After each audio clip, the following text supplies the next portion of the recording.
కవిత్వం ఎలా వ్రాయాలని అడుగుతున్నారా? చాలా తేలికండి. జామ చెట్టు కింద పట్టమంచం మీద వెళ్ళకిలా పడుకుని మర్చిపోయాను, రామచిలుకలు కూడా పక్కనే ఉండాలి సుమా. రంగురంగుల కాగితాలు ముందు వేసుకుని, అమ్మాయిలైతే లంగా ఓణి, అబ్బాయిలైతే తెల్ల చొక్క ఉతికి బాగా ఇస్త్రీ చేసి ఉండాలి.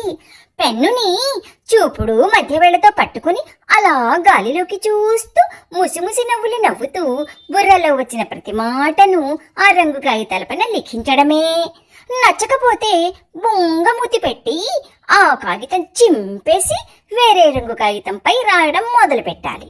ఒక్కసారిగా పెద్ద గాలి వీచి ఆ కాగితాలన్నీ ఎగిరిపోకుండా జాగ్రత్తగా చూసుకుంటూ ఉండాలి. ఇంత రాసిన తర్వాత కూడా అవతలి వాళ్ళకి నచ్చకపోతే వాళ్ళ కర్మ, నచ్చితే కూడా వాళ్ళ కర్మే. ఒకవేళ రాసింది అర్థమే కాకపోతే వాళ్ళ భాషా పరిజ్ఞానం అంతే అనుకుని పేరు మార్చి వేరే వాళ్ళకి ఇచ్చేయండి.